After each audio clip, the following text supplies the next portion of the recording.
শুরুতেই আপনাদের একটা কথা বলে রাখি, ইউটিউবে অনেক খোঁজাখুঁজির পরেও আমি এই রেসিপির কোনো হদিশ পাইনি। তাই আমার মনে হয় চিকেনের এই ইউনিক রেসিপি ইউটিউবে আমিই প্রথমবার নিয়ে এলাম। নমস্কার, আমি শ্রীপর্ণা। অমৃত কুম্ভ চ্যানেলে আপনাদের সবাইকে স্বাগত জানিয়ে আজকের রেসিপি শুরু করছি। আজকের রেসিপি জিরে মরিচ চিকেন কষা। রুটি, লুচি, পরোটা, নান, ভাত, পোলাও সব কিছুর সাথেই এই রেসিপিটা দুর্দান্ত লাগে। রেসিপিটি একবার ট্রাই করে দেখুন, একেবারে ভিন্ন স্বাদের চিকেন পাবেন। এবারে রান্নাতে যাওয়া যাক। থাম্বনেল থেকে সবাই বুঝে গেছেন এই রেসিপির প্রধান উপকরণ হলো জিরে আর গোলমরিচ। তাই বাটিতে প্রথমেই নিয়ে নিচ্ছি 3 চামচ জিরে আর 2 চামচ গোলমরিচ। এই জিরে আর গোলমরিচটা জল দিয়ে কিছুক্ষণের জন্য ভিজিয়ে রাখবো। ঘণ্টাখানেক জিরে মরিচটা ভিজিয়ে রাখবো, তারপর এটা বেটে নেব। চিকেনটা রান্নার জন্য যা যা উপকরণ লাগবে সেগুলো আমি নিয়ে নিয়েছি। 1/2 ইঞ্চি আদা ছোট ছোট করে কেটে নিয়েছি, আর কয়েক কোয়া রসুন নিয়েছি। আদা রসুন আলাদা আলাদা বাটবো। টমেটোটা কুচিয়ে নেব, আর যে পেঁয়াজটা দেখাচ্ছি এই পেঁয়াজটাও কুচিয়ে নেব। মাংস রান্নায় তো অনেক পেঁয়াজ লাগে, কিন্তু এই রান্নায় একটি পেঁয়াজই লাগবে। আর নিয়েছি 4টে কাঁচা লঙ্কা। মাংস প্রথমে ম্যারিনেট করে নেব। একটা বলে নিয়েছি 500 গ্রাম চিকেন। দিয়ে দিচ্ছি কয়েক ফোঁটা লেবুর রস, দিয়ে দিচ্ছি স্বাদ মতো নুন, আর দিচ্ছি গুঁড়ো হলুদ। প্রথমে যে কয়েক কোয়া রসুন দেখিয়েছিলাম সেই রসুনগুলো বেটে নিয়ে দিয়ে দিচ্ছি। ভেজানো জিরে গোলমরিচটা বেটে নিয়েছি, এখান থেকে 1 চামচ দিয়ে দিচ্ছি। সব শেষে দিয়ে দিচ্ছি 2 চামচ সর্ষের তেল। এবারে মাংসটা হাত দিয়ে খুব ভালো করে মেখে নিয়ে ঢাকা দিয়ে 1 ঘন্টার জন্য রেখে দিচ্ছি। যে কয়েক টুকরো আদা দেখিয়েছিলাম সেই আদাটা বেটে নিয়েছি, আর পেঁয়াজটা এরকমভাবে কুচিয়ে নিয়েছি। 1 ঘন্টা পর ফিরে এলাম। গ্যাসে মিডিয়াম ফ্লেমে একটা কড়াই বসিয়ে দিয়ে দিচ্ছি কয়েক চামচ সর্ষের তেল। তেলটা গরম হলে দিয়ে দিচ্ছি 1 চামচ ঘি। 1 ইঞ্চি দারচিনি, একটা ছোটো এলাচ, 4-5টা লবঙ্গ আর গোটা 6-7 গোলমরিচ নিয়ে নিয়েছি। এই কটায় গোটা গরম মশলা ব্যবহার করছি। এখানে এলাচটাকে ফাটিয়ে দিয়েছি।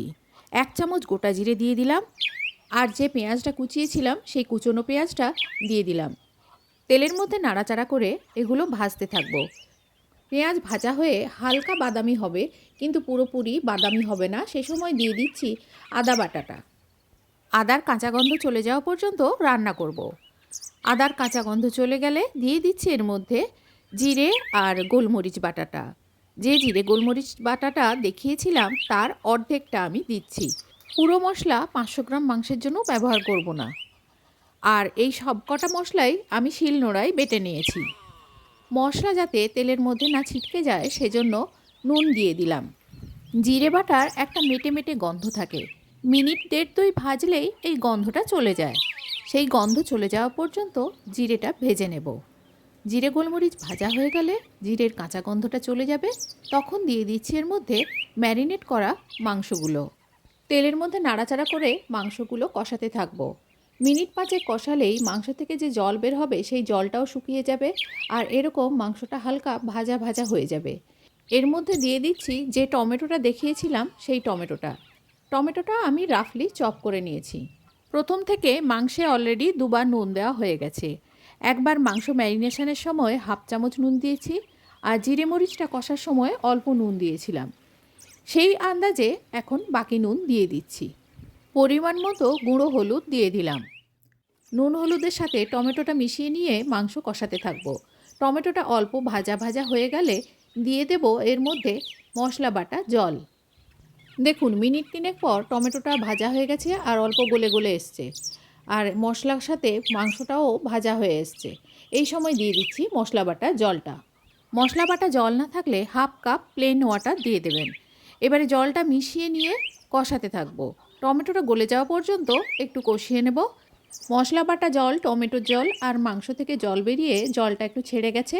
এই সময় যে লঙ্কাগুলো দেখিয়েছিলাম সেই লঙ্কাগুলো দিয়ে দিলাম। লঙ্কাগুলো ফালি করে নিয়েছি। এখানে আপনাদের একটা কথা বলে রাখি, মাংসে কিন্তু গোলমরিচটা যথেষ্ট পরিমাণে আছে, তাই মাংস যথেষ্ট ঝালও হবে। আপনারা যদি মনে করেন গুঁড়ো লঙ্কা দেবেন দিতে পারেন। এবারে সব কিছু মিশিয়ে নিয়ে ঢাকা দিয়ে রান্না হতে দেব। মিনিট 7 পর ঢাকা খুলে আপনাদের দেখাচ্ছি।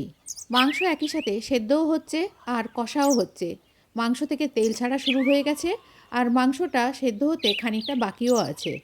ঢাকা দিয়ে রান্না করলে মাংস থেকে জল বেরোবে আর সেই জলে মাংস সেদ্ধ হতে থাকবে। কিন্তু তার আগে যদি জল শুকিয়ে যায় গরম জল ব্যবহার করে নেব। আবার ঢাকা দিয়ে 7 মিনিট রান্না করে নেওয়ার পর ফিরে এলাম। দেখুন মাংসটা অনেকটাই তেল ছেড়ে গেছে আর সেদ্ধটা অনেকখানি হয়ে গেছে, কিন্তু এখন একটু সেদ্ধ হতে বাকি আছে। এই সময় ঢাকা দিলাম। আরও 2 মিনিট রান্না পরে আমি নুনটাকে একটু চেক করে নিচ্ছি। মাংসটা সেদ্ধ হতে টোটাল 16 মিনিট লাগলো। মাংসটা পুরোপুরি রেডি হয়ে গেছে। আর একটা জিনিস আপনারা নিশ্চয়ই খেয়াল করে দেখেছেন, আমি এখানে কোনো রকম গরম মশলা গুঁড়ো বা ধনে গুঁড়ো বা কাশ্মীরি লঙ্কা গুঁড়ো কিছুই ব্যবহার করিনি। আর এই মাংসটায় আমি কোনো চিনিও ব্যবহার করছি না। মাংসটা খেতে কিন্তু ভীষণই সুস্বাদু হয়েছিল। শুধুমাত্র জিরে মরিচ দিয়ে যে এত সুস্বাদু মাংস হয় সেটা আগে কেউ কখনো আপনাদের দেখায়নি। গ্যাসটা অফ করে প্লেটে পরিবেশন করে দেখাচ্ছি। তো বন্ধুরা, কেমন লাগলো আজকের এই নতুন ধরনের জিরে মরিচ চিকেন কষা? কেমন লাগলো কমেন্টে অবশ্যই কিন্তু জানাবেন। আজ এই পর্যন্ত, দেখা হবে অন্য রেসিপিতে। আবার চেষ্টা করব নতুন ধরনের নতুন কোনো রেসিপি আনতে। সবাই ভালো থাকবেন, সুস্থ থাকবেন। ধন্যবাদ।